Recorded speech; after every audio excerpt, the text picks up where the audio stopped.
lè yé a. Àkókò, àkókò, àkókò, àkókò, àkókò ọ̀rọ̀ náà mà ti dé o. Ará ilé èrò ọ̀nà tètè máa bọ̀. Wá gbọ́rọ̀ ìyè kó lè yé. Everything called recession will never be your portion in the name of Jesus. Àkókò, àkókò, àkókò ọ̀rọ̀ náà mà ti dé o. Ará ilé èrò Monday, you are a liar. I will pull you down. Shall be well with you. Á dára fún yín. Àkókò, Àkókò, àkókò, àkókò ọ̀rọ̀ náà mà ti dé o. Ará ilé. Mo rí rẹ̀ gbà o. àsálẹ̀ agbára jíǹde àsálẹ̀ agbára jíǹde agbára tó ti Jésù Olúwa dìde nínú òkú tójú ti eléni ní àtolùfisùn ó fẹ́ jí ohun rere gbogbo tó ń tò gbé àtẹ̀yí tó ti kú dìde láyé tiẹ̀ náà lásálẹ̀ agbára jíǹde ọjọ́ Friday kejì lóṣooṣù nípàdé ìṣòru ńlá yìí ń wáyé àsálẹ̀ agbára jíǹde ọjọ́ Friday tó ń bọ̀ yìí ni o ní the World Bible Church 1 Ganiyu Murana Close Ajẹ́lógo my 12 Ketu nílùú Èkó láago 10 alẹ́ dìdájí Prophet J.B. Kúmọlúyì fẹ́ fagbára jíǹde Jésù pàṣẹ fún iṣẹ́ tó ń tò gbé àtòwò tí ò lọ déédéé àti gbéyàwó tó yadi tí ò léso ìdílé tó ń dàrú àti gbogbo ọmọ ológo táráyé ti dógògò lé láti gba agbára àjíǹde àkọ́tún fún ìṣeré àti ìsọdọ̀tun láyé gbogbo ènìyàn ẹ jẹ́ àpàdé lọ́jọ́ Friday tó ń bọ̀ yìí ní the World Bible Church 1 Ganiyu Murana Close Ajẹ́lógo my 12 Ketu nílùú Èkó Prophet J.B. Kúmọlúyì lolúwa máa lò láti sọ ire ayé rẹ jí padà lórúkọ Jésù gbogbo ènìyàn ẹ máa bọ̀ fún ìwádìí 08036297770 tàbí 08056559500 Jésù Kristi lọ́lúwa. Immortal and invisible God, we thank you Àìkú àìrí Ọlọ́run adúpẹ́ because you are already in our midst. torí ẹ ti wà láàrin wa. Thank you what you have been doing in our life. Ẹ ṣé fún tẹ́ ń ṣe láyé wa. We also want to thank you for what you are going to do today. A tún dúpẹ́ fún tẹ́ ó ṣe lónìí. Be thou exalted in the name of Jesus. Ẹ di àyìn lógo lórúkọ Jésù. As we are about to eat manna from heaven, Bí a ti fẹ́ bẹ̀rẹ̀ sí jẹ mánà láti ọ̀run wá. Holy Spirit, Ẹ̀mí mímọ́. descend in another form. Ẹ sọ̀kalẹ̀ ní àrà ọ̀tọ̀. Give us spiritual understanding of Kí ẹ the sì word. ṣí wa ní òye ti ẹ̀mí inú ọ̀rọ̀ náà. Thank you, Father. Ẹ ṣé bàbá. If there's any evil spirit in our midst today, Tá a bá rí ẹ̀mí òkùnkùn kan láàrin wa lónìí. every uninvited spirit, Gbogbo ẹ̀mí tá ò pè. let them be consumed with Holy Ghost fire. Kí iná ẹ̀mí mímọ́ kó bẹ̀rẹ̀ sí jó wọn. Let them be consumed with Holy Ghost fire. Iná ẹ̀mí mímọ́ kó máa jó wọn. Holy Spirit, Ẹ̀mí mímọ́. speak to us in another dimension. Bá wa sọ̀rọ̀ ní àrà ọ̀tọ̀. Thank you, Father. Ẹ ṣé bàbá. For in Jesus' wonderful name, I pray. Ní orúkọ Jésù ìyanu ni mo gbàdúrà. Let's be seated. Ẹ jẹ́ kí a jókòó. If you don't have faith, Tó o bá ní ìgbàgbọ́, you cannot please God. o ò lè wu Ọlọ́run. According to Hebrew 11:6. Gẹ́gẹ́ bí a ti kọ sílẹ̀ nínú ìwé Hébérù orí kọkànlá ẹsẹ̀ Remember that Shadrach, Meshach, and Abednego rántí Ṣédrákì, Méṣákì àti Àbẹ́dínígò. used faith to actualize their divine visitation. Àwọn ẹni tó lo ìgbàgbọ́ láti rú ìbẹ̀wò àtòkè wá sínú ayé wọn. Shadrach, Meshach, and Abednego. Ṣédrákì, Méṣákì àti Àbẹ́dínígò. They used faith Ìgbàgbọ́ ni wọ́n lò for the actualization of their life. láti lè mú kí ìbẹ̀wò àtòkè wá kó ṣẹ́nu ayé wọn. To allow the divine visitation to come quickly. Láti lè gba ìbẹ̀wò àtòkè wá kó dé lọ́gán fún wọn. Don't forget, Má gbàgbé o, another one is coming. òmíràn tí í ṣe ìbẹ̀wò ńlá ó The ń bọ̀. great visitation. Ìbẹ̀wò ńlá ni ó ń bọ̀ o. This one will come suddenly Èyí yóò sì dé lójijì. to every soul, Yóò bá gbogbo ọkàn ní. to all mankind. Gbogbo ẹ̀dá ènìyàn. A great visitation. Ìbẹ̀wò ńlá ni. The great visitation. Ìbẹ̀wò ńlá. This one is irreversible. Eléyìí kò sẹ́ni tí ó lè yí padà. No, nobody can change it. Kò sí ẹni It's tó lè. irreversible. Kò sí yí padà The rárá. great physician is coming. Jésù Olúwa ń bọ̀. Jesus promised that Jésù ṣèlérí pé he goes to prepare a place for me and you. òun yóò lọ pèsè àyè sílẹ̀ fún èmi àti wọ̀. I will come back. Èmi yóò sì padà wá. That's a great visitation. Ìbẹ̀wò ńlá lé èyí. I've gone already, èmi ti lọ o. but I will still come back ṣùgbọ́n èmi padà bọ̀ to visit you. láti bá yín lálejò. I want to take you home. mo fẹ́ mú yín lọ ilé mi. And I want everybody to be with me mo sì there. fẹ́ kí gbogbo yín wà pẹ̀lú mi. Hey, I'm talking of heaven. mo ń sọ nípa ọ̀run báyìí. The question now is, ìbéèrè náà wá ni pé where will you be on that day? níbo ni wọ́n yóò wà lọ́jọ́ náà. Where will you be on that day? níbo ni wọ́n yóò wà lọ́jọ́ náà. Where will you be on that day? níbo ló wà lọ́jọ́ náà. Where will you be on that day? Where will you be on that day? níbo ló wà lọ́jọ́ náà. When Christ shall appear. ìgbà tí Kristi yóò farahàn. Where will you be on that day? níbo ni wọ́n yóò wà ní ọjọ́ náà.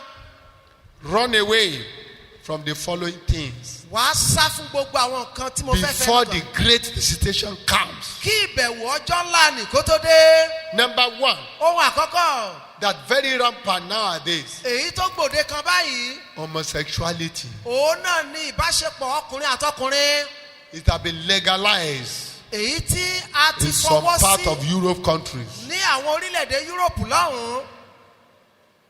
It has been legalized. a ti fọwọ́ sí Men to men sex. Sexuality. ọkùnrin àtọkùnrin a máa ní You will see ìbálòpọ̀. them on the road, ẹ bá wọn pàdé lójú ọ̀nà.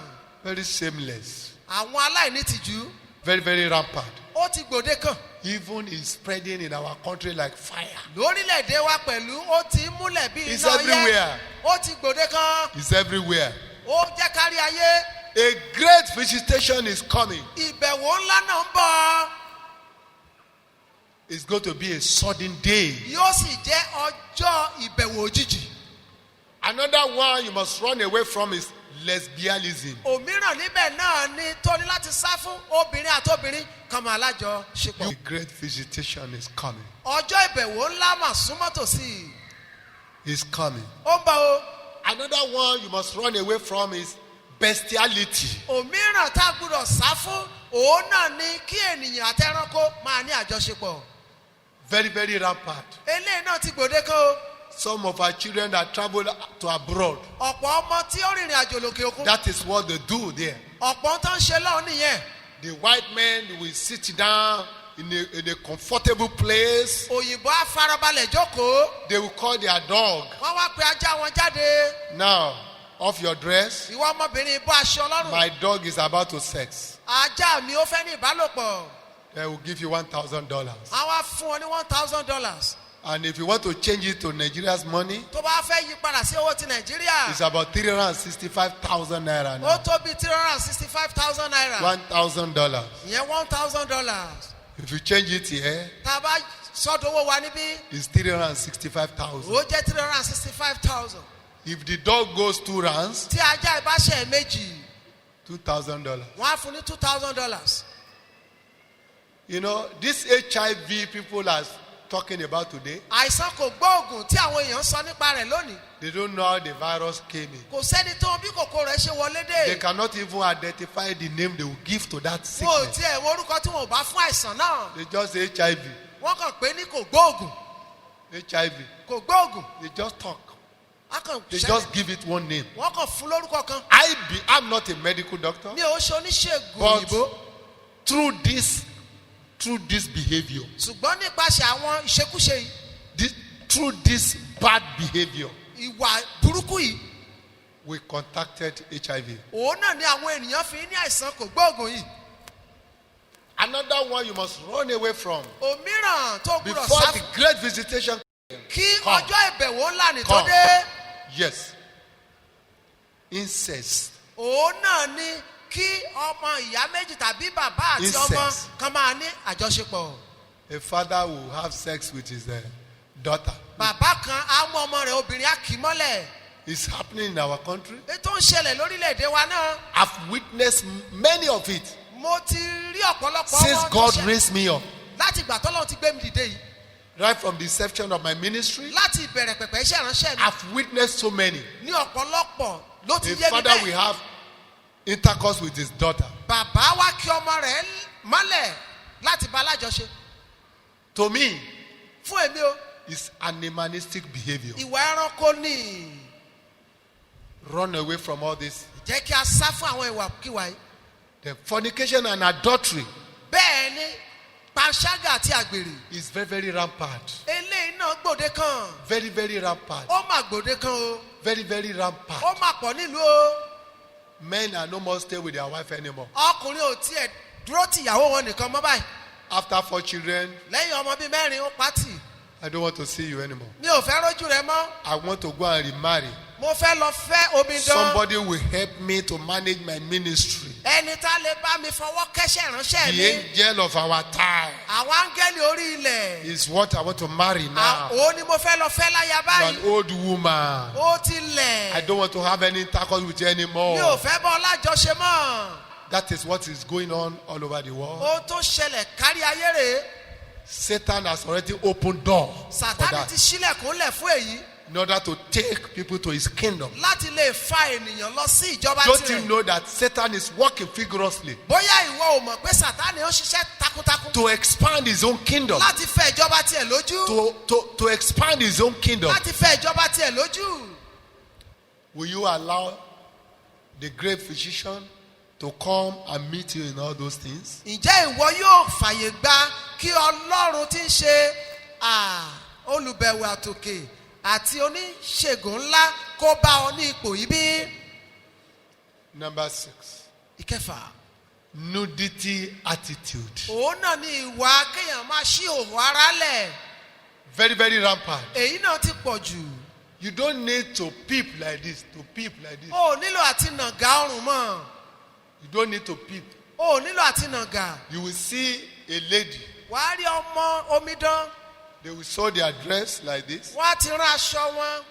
Part of the breast is out. wọ́n á fi ẹ̀gbẹ́ ọyàn kan lẹ̀. What are they doing? ẹ gbọ́ kí náà ń ṣe yìí. It's madness. ìwèrè lélẹ́yìí. It's not civilization. kì í ṣe ọ̀làjú là ń pè yìí. That is what our forefather did when they are in their garden of comfort. òun tí àwọn bàbá ńlá wa ṣe ní ọgbà ìtura rèé. Because Adam and Eve was covered with what we call Shekinah glory. ní ìbẹ̀rẹ̀ pẹ̀pẹ̀ a fi ṣẹ̀kínà glory ògo ọlọ́run a fi bó àwọn bàbá ńlá wa. Not cloth. kì í ṣe aṣọ They were àfojúrí. not covered with cloth. a ò fi aṣọ àfojúrí They bò were wọ́n. covered with Shekinah glory. ṣùgbọ́n níṣẹ́ la fi ògo ṣẹ̀kínà bò wọ́n. Immediately they go against the law of God. ṣùgbọ́n ní kété tán ta ko òfin They ọlọ́run. were able to see themselves naked. wọ́n bẹ̀rẹ̀ sí rí i wípé àwọn wà ní ìhòòhò. The woman say, what is this? obìnrin náà wá kọ̀ ha pé kí lè yí. The husband do like this. ọkọ náà wá patán pọ̀. The husband say, what is this? ọkọ náà wá ní kí lè yí. ìyàwó náà wá paramọ́. It's not civilization. kì í ṣọ̀làjú rèé o. Why are you nakeding yourself? èéṣe tó fi ń rìn ìhòòhò. Why? èéṣe. A married woman abilékọ. will even join them. a tún darapọ̀ mọ́ wọn. There's another style they are doing now. ìkan tẹ̀tẹ̀ tún ṣe báyìí. The gown will just be like this. gáàrún wọn a kàn rí bẹ́ńfẹ́ báyìí. Once, if you hold it and do it like this, tẹ́kàn ra fèé kán náà mú sókè you báyìí. go straight to their pant. ẹ kàn máa wo abẹ́nu wọn. ẹ rí aṣọ abẹ́nu wọn. ń ṣe pátá. Why? èéṣe. If they are going on the street, tọ́ba wa ń lọ lópòpóọ̀nà. if the breeze, maybe the rain is about to rain, bóyá then òjò fẹ́ràn láfẹ́fẹ́ wá ń fẹ́. begin to blow it like this. abẹ̀ sí ń ṣi yan gan. àná a máa patan pọ̀. Why? àrùn Why are you fleshing yourself? èéṣe tó ń ṣe yìí. Why? èéṣe. Why do you allow this to happen? You are a Christian. bẹ́ẹ̀ kìrìsìtẹ́nì ni ọ́. You are a peculiar person. ẹni ọ̀tọ̀. You are no more of the world. ó ń ṣe ti ayé mọ́. You need to segregate yourself. o nílò àti yàrá rẹ sọ́tọ̀. How can you just open your breast like this? èéṣe tó kàn mọ́ máa ṣí àyálẹ̀. If any man wanted to marry, bí ọkùnrin kan bá fẹ́. maybe the man like those who have big breasts. bóyá ọkùnrin yìí ó fẹ́ràn ẹni tó kí láyà. To lọ́mú tó tóbi. òkè tó lọ́mú tó tóbi. It doesn't say, okay, let me see your breast. No. kò nílò àti sọ wípé ṣí fún mi kí n wò ó. Because half is out and part of it inside. nítorí pé ìlàjì ti wà ń gbangba náà ìlàjì wà nínú. Yes. Okay. ó This is dáa what I've been looking for. irú èyí tí mò ń wá ká náà rèé. If it is small breast, tó bá jẹ́ kónkó ni you don't need to say, let me see. Oh yeah. o off your nílò àti breast. sọ No. pé máa bọ́ṣọ́ You will lẹ̀ see it like this. wàá fojú ara rẹ Half rí of the breast will be out. ìlàjì ọyàn á kó síta It's not civilization. kì í ṣe ìgbésí ayé ọ̀làjú rárá. Devil is using that avenue to take you to his kingdom. ṣé ni èṣù lo èyí láti fà á lọ́jọba tirẹ̀. You will see, he will deal with you ruthlessly. á wá bá ọ pò gidi gan-an. Then, another one is hooliganism attitude. òmíràn níbẹ̀ òun náà ni ìwà ìpànlé. Very, very rampant in our society. eléyìí náà gbòde kan láwùjọ wa. See the way Lagos state government are decorating, Lagos state. ẹ wo bí ìjọba Flowers Èkó to beautify the environment. ẹ wo bí ìjọba Èkó ṣe ń ṣàyíká wa lọ́ṣọ̀ọ́ wọ́n á gbin òdòdó láti mú rẹwà. How I wish ìbámu wù mí o. government just carry all Nigeria, let them go to overseas. Those who have never been there, let them go there and bring them back here. They will know how to behave in the normal way. kó ṣeé ṣe fún ìjọba ni láti kó àwọn tí ò tí ì lọ ìlú èbó kán kó wọn sọ́kàn wá lọ wòran lọ́hùn tán bá dán tán bá wòran wọ́n á dá wọn padà wọ́n á wọn bọ́ ṣe ń hùwà. You will see all the barbed wires. gbogbo àwọn wáyà tí wọ́n fi sún They used ọ̀nà to cover the way about the road. You will see people will go there, they will bastardize it. ẹ̀ẹ́rì bí àwọn èèyàn á ṣe lọ bẹ̀ wọ́n á máa gé e Excreta everywhere. wọ́n á kàn fọ́n ìgbẹ́ Feces sí everywhere. wọ́n á fọ́n ìgbẹ́ kiri. Hooliganism. ìwà ìpànlé ni They bastardize everything every day. wọ́n á máa bà gbogbo nǹkan jẹ́ kiri ìlú. See how they are killing people ẹ everywhere. wọ́n bọ́ ṣe ń pààyàn kiri ìlú. Kidnappers. ìjíyàn gbé Very, very rampant. eléyìí náà pọ̀. See the way they are killing people. ẹ wọ́n bọ́ ṣe ń pa àwọn èèyàn They sell their parts. wọ́n sì ń ta ìyá ara wọn. Hey, the great visitation is coming. bẹ́ẹ̀ ni ìbẹ̀wò ńlá náà ó bọ̀ wá. And if you decide to go with him, tó bá wá pinnu láti bá a lọ. you need to forsake all those things. o wá nílò àti fi gbogbo àwọn ìwàkiwà yìí sílẹ̀. Kidnappers. ìjíyàn gbé I've never had this thing since I was born. èmi ò gbọ́ ní ìgbà tí a bí mi o I've never had it. n ò gbọ́ rí. So car is valueless. mọ́tò ayọ́kẹ́lẹ́ kò tiẹ̀ níye lórí mọ́. Car. You want to steal car? Leave that on the road. ò fẹ́ jí mọ́tò wàhálà nìyẹn fílẹ̀. The lucrative business now is to just carry somebody. okòwò tó lówó lórí báyìí ni pé sáà jí èèyàn kan gbé Go and hide it somewhere. lọ gbé pamọ́ síbì kan Then you will get money quickly. wàá wá rí owó pàjáwìrì.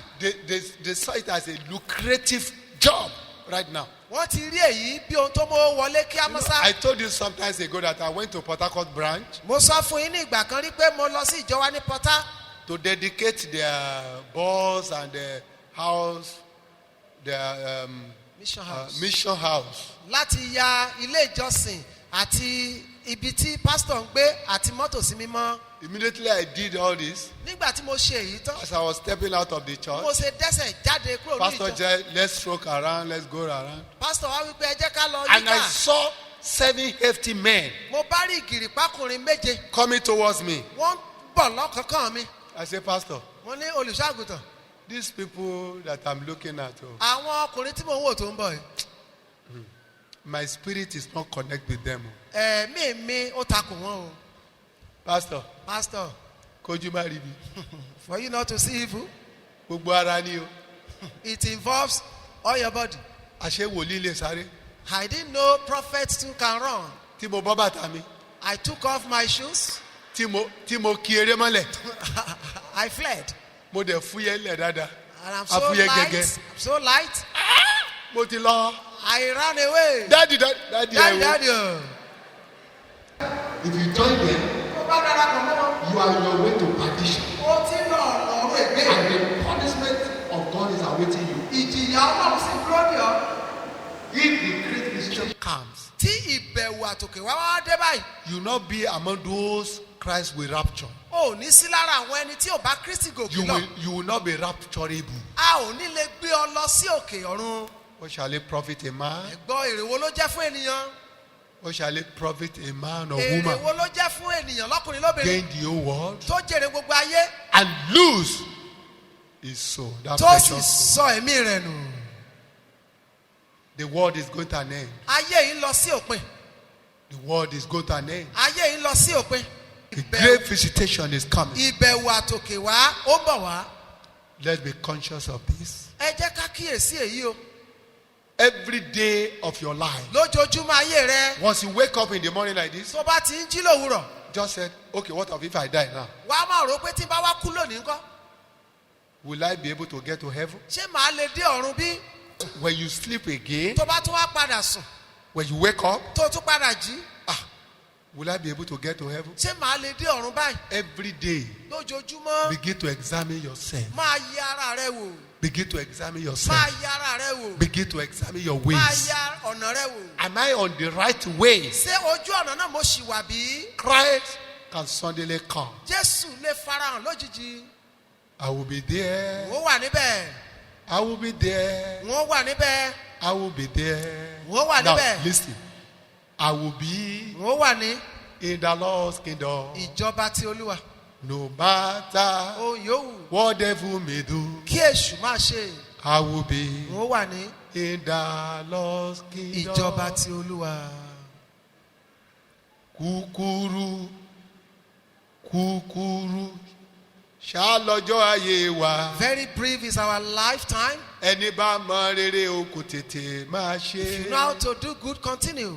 Bó ṣe bí ló wù ọ́ kó múra sí o. if you choose to do bad continue. Bó ṣe kà ló wù ọ́ kó máa ṣe if you ìṣó. want to do wickedly continue. Lọ́jọ́ kan ẹ̀san á ké o. someday nemesis will catch up Hey, with you. ẹni bá mọ rere o kò tètè máa ṣe. whoever knows how to do good continue. Kúkúrú, ṣá lọ́jọ́ ayé wa. our lifetime is very short. Ẹni bá mọ rere o kò tètè máa ṣe. if you choose to do good continue. Bó ṣe gbé ẹ̀jẹ̀ ló wù ọ́ kó múra sí if you o. want to belong to witchcraft continue. Bó ṣe ṣe ìjèrè ọkàn nílé Ọlọ́run kó máa ṣe ìṣó. if you want to engage in evangelism in the house of God continue. Bó ṣẹnu ló mọ̀ ọ́ fi tújọ Ọlọ́run ká máa ṣe ìṣó. if you love to scatter the church of God with your utterances continue. Ẹni bá mọ rere o kò tètè máa ṣe. whoever choose to do good continue. Bó ṣe àti bàránṣẹ́ Ọlọ́run jẹ́ ló wù ọ́ kó múra sí o. if you are prevailing servants of God continue. Èyí tó bá ti wù ọ́ kó múra sí o. whichever you choose just continue. Ṣùgbọ́n lọ́jọ́ kan. but someday Ẹ̀san á ké o. nemesis will come. Ẹni bá mọ rere o kò tètè máa ṣe. whoever chooses to do good should Yeah. continue. Kúkúrú, ṣá lọ́jọ́ ayé wa. our lifetime is very short. Ẹni bá mọ rere o kò tètè máa ṣe. whoever knows how to do good should continue. Brethren, ara I've delivered the message. èmi ti jíṣẹ́ yìí. May God Almighty, kí ọlọ́run I alágbára. am that I am, èmi ni tí ń the jẹ́ yìí. unchangeable changer, àyípadà ọlọ́run. the unfathomable God. àbò ìbùtọ́ ọlọ́run. Bless every one of you. kó bùkún fún gbogbo yín. Bless me as a preacher kó bùkún fún mi bí oníwàásù. and bless his precious. kí ó sì bùkún ọ̀rọ̀ rẹ̀ iyebíye. ará ilé èrò ọ̀nà tètè máa bọ̀ wá gbọ́rọ̀ iye kó léye. Everything called essential will never be your portion in the name of Jesus. Àkókò ọ̀rọ̀ náà mà ti dé o. Ará ilé èrò. No, but you are a liar. I will pull you down. Kó lè Shall be well with you. á dára fún yín. àkókò ọ̀rọ̀ náà mà ti dé o ará ilé. mo ríre gbà o. àsálẹ̀ agbára jíǹde àsálẹ̀ agbára jíǹde agbára tó ti jésù olúwa dìde nínú òkú tójú ti eléni ní àtolùfisùn ó fẹ́ jí ohun rere gbogbo tó ń tò gbé àtẹ̀yí tó ti kú dìde láyé tiẹ̀ náà lásálẹ̀ agbára jíǹde ọjọ́ friday kejì lóṣooṣù nípàdé ìṣòru ńlá yìí ń wáyé àsálẹ̀ agbára jíǹde ọjọ́ friday tó ń bọ̀ yìí ni o ní the world bible church 1 ganiyu murana close ajẹ́lógo mile 12 kẹtù nílùú èkó láago 10 alẹ́ dìdájí prophet jẹ́bi kúmọlúyì fẹ́ fagbára jíǹde jésù pàṣẹ fún iṣẹ́ tó ń tò gbé àtòwò tí ò lọ déédéé dé àtìgbéyàwó tó yadi tí ò léso ìdílé tó ń dàrú àti gbogbo ọmọ ológo táráyé ti dógògò lé láti gba agbára àjíǹde àkọ́tún fún ìṣeré àti ìsọdọ̀tún láyé gbogbo ènìyàn ẹ jẹ́ àpàdé lọ́jọ́ Friday tó ń bọ̀ yìí ní the World Bible Church 1 Ganiyu Murana Close Ajẹ́lógún mile 12 Ketu nílùú Èkó Prophet J.B. Kúmọlúyìn lolúwa máa lò láti sọ ire ayé rẹ jí padà lórúkọ Jésù gbogbo ènìyàn ẹ máa bọ̀ fún ìwádìí 08036297770 tàbí 08056559500 Jésù Kristi lolúwa.